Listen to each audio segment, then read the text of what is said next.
ഒരു കുഞ്ഞ് ജനിച്ച് ആ ജനിച്ച നിമിഷം തന്നെ അവനെ ഉപേക്ഷിക്കപ്പെടുന്നു.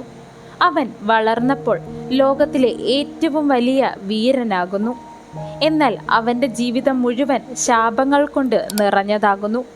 അവൻ ആരാണ്? മഹാഭാരതത്തിലെ ഏറ്റവും നിർഭാഗ്യവാനായ നായകൻ കർണൻ. പക്ഷേ ഒരു വലിയ ചോദ്യം, കർണന്റെ ജീവിതം ശാപങ്ങൾ കൊണ്ട് നശിച്ചോ, അല്ലെങ്കിൽ അവൻ്റെ സ്വന്തം തീരുമാനങ്ങളോ അവനെ നശിപ്പിച്ചത്?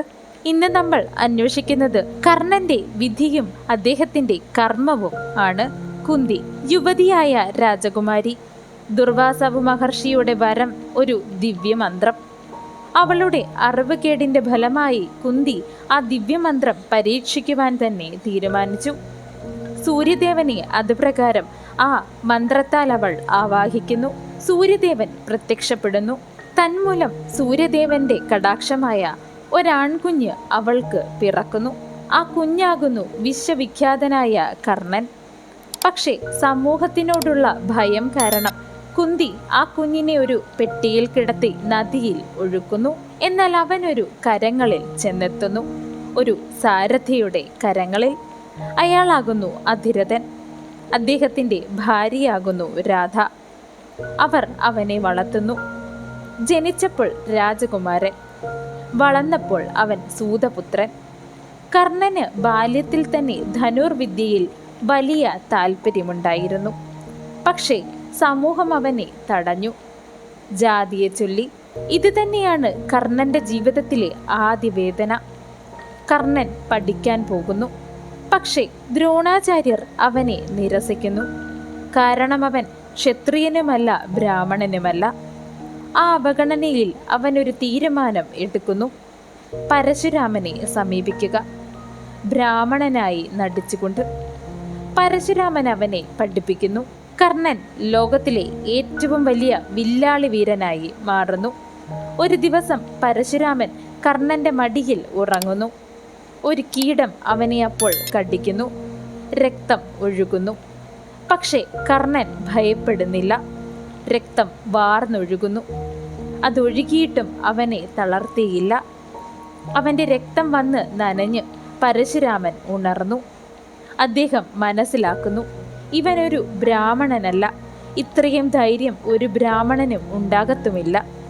സഹനശക്തിയും അവർക്ക് ഉണ്ടാകത്തില്ല. ഇത് സാധാരണ ഒരു മനുഷ്യനല്ല, ഇവൻ ആരോ ആണ്. അദ്ദേഹം അവനോട് ഉറച്ചു പറഞ്ഞു, നീ ക്ഷത്രിയൻ തന്നെയാണ്, അല്ലാതെ ഇത്രയും ധൈര്യമൊന്നും നിനക്കുണ്ടാകില്ല. അദ്ദേഹം കോപിക്കുന്നു. കർണനിൽ ശാപം നൽകുന്നു. നിനക്ക് ഏറ്റവും ആവശ്യമുള്ളപ്പോൾ നീ പഠിച്ച വിദ്യകളെല്ലാം നീ മറക്കും എന്നുള്ള ആദ്യ ശാപം കർണനിൽ എത്തിച്ചേരുന്നു. അങ്ങനെയിരിക്കെ കുരുകുമാരന്മാരുടെ വിദ്യാഭ്യാസ പ്രായമെല്ലാം പൂർത്തിയായി ഹസ്തിനാപുരത്തിലേക്ക് വന്നെത്തി അവർ. അങ്ങനെ അവർ മത്സരം വയ്ക്കുന്നു. അർജുനൻ അവിടെ തൻ്റെ കഴിവുകൾ കാണിക്കുന്നു. രാജകുമാരന്മാർക്കൊപ്പം തന്നെ സാധാരണക്കാരുടെ മക്കൾക്കും അവരുടെ കഴിവുകൾ അവിടെ പ്രകടമാക്കാമായിരുന്നു. അങ്ങനെ കർണൻ വേദിയിൽ കയറുന്നു. പക്ഷേ കുലത്തിൻ്റെ പേരിൽ അവൻ അവിടെയും അപമാനിക്കപ്പെടുന്നു. അപ്പോൾ ദുര്യോധനൻ മുന്നോട്ട് വരുന്നു. അവൻ കർണനെ ചേർത്ത് പിടിക്കുന്നു. അവനെ തൻ്റെ സുഹൃത്തായി പ്രഖ്യാപിക്കുന്നു. പോരാതെ അംഗദേശത്തിൻ്റെ രാജാവാക്കുന്നു അവനെ ദുര്യോധനൻ. ഒരു മനുഷ്യൻ ലോകം മുഴുവൻ എതിരായപ്പോൾ ആ സുഹൃത്ത് മാത്രമുണ്ടായിരുന്നു അവന്. അവനെ കൈപിടിച്ചു. അങ്ങനെ കൈപിടിച്ചവനാകുന്നു ദുര്യോധനൻ. അവിടെ നിന്നുമാണ് കർണന്റെ വിധി മാറുന്നത്. കർണൻ ദാനത്തിൻ്റെ രാജാവ്, ആരെന്ത് ചോദിച്ചാലും കൊടുക്കുന്നവൻ.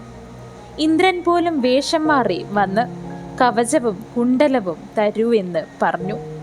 അത് കേട്ട ഉടനെ തന്നെ തൻ്റെ മുൻപിൽ നിൽക്കുന്നതാരാണെന്ന് അറിഞ്ഞിട്ട് പോലും തൻ്റെ ശരീരഭാഗമാകുന്ന ആ കവചകുണ്ടലങ്ങൾ കൊടുത്തു. ഇതാണ് കർണന്റെ മഹത്വം. പക്ഷേ അതാണ് അവൻ്റെ ഏറ്റവും വലിയ ദുർബലതയും. എന്നിരുന്നാലും അവൻ്റെ ജീവിതത്തിൽ ഒരു ശാപ പരമ്പരയാണ് ഉണ്ടായത്. അത് തന്നെയാണ് അവൻ്റെ പതനത്തിലേക്കും നയിച്ചത്. ഒരു ബ്രാഹ്മണന്റെ പശുവിനെ അറിയാതെയാണേലും കർണന്റെ ജീവിതത്തിൽ കൊല്ലുന്നു അവൻ. അതുമൂലം തന്നെ ആ ബ്രാഹ്മണൻ അവനെ ശപിക്കുന്നു. ഒരിക്കൽ ഒരു യുദ്ധത്തിൽ നിന്റെ രഥചക്രം ഭൂമിയിൽ കുടുങ്ങുമെന്നതായിരുന്നു ആ പശുവിനെ കൊന്നതിന്റെ ഫലമായി കർണന് ലഭിച്ച ശാപം. പോരാതെ ഭൂമിദേവിയുടെ ഒരു ശാപവും കർണന് കിട്ടിയിട്ടുണ്ട്. അതും ഇത് തന്നെയായിരുന്നു. വളരെ പ്രധാനപ്പെട്ട ഒരു സമയത്ത് നിന്റെ രഥം നിന്നെ ചതിക്കും എന്നതായിരുന്നു ഭൂമി മാതാവിൻ്റെ ശാപം. അതോടൊപ്പം തന്നെ പരശുരാമന്റെ ആ ശാപവും. യുദ്ധത്തിന്റെ 11ാം ദിവസം കർണൻ യുദ്ധത്തിൽ പ്രവേശിക്കുന്നു. അവന്റെ ലക്ഷ്യം അർജുനനെ തോൽപ്പിക്കുക ആയിരുന്നു. അവസാന ദിവസം ശാപങ്ങളെല്ലാം ഫലിക്കുന്നു. അർജുനൻ കർണനെ ആക്രമിക്കുന്നു. കർണൻ വീഴുന്നു. ഇത് വിധിയോ അതോ കർമ്മത്തിന്റെ ഫലമോ? ആ ചോദ്യം ഇന്നും ബാക്കിയാണ്. കർണന്റെ ജീവിതം നശിപ്പിച്ചത് ശാപങ്ങളാണോ, അല്ലെങ്കിൽ അവന്റെ തീരുമാനങ്ങളാണോ? ദുര്യോധനനെ പിന്തുണച്ചുകൊണ്ട് കൃഷ്ണന്റെ ഉപദേശങ്ങൾ നിരസിച്ചു. അവൻ ദ്രൗപദിയെ അപമാനിച്ചു. ഇവയെല്ലാം കർമ്മം. ആ കൂടെ തന്നെ ശാപങ്ങളും അവനെ പിന്തുടർന്നു. അതിനാൽ തന്നെ കർണൻ വിധിയും കർമ്മവും ചേർന്ന ഒരു ജന്മമായി മാറി. നിങ്ങൾക്ക് എന്താണ് തോന്നുന്നത്? കർണൻ ഒരു നായകനോ അല്ലെങ്കിൽ ഒരു ദുരന്ത കഥാപാത്രമായിരുന്നോ?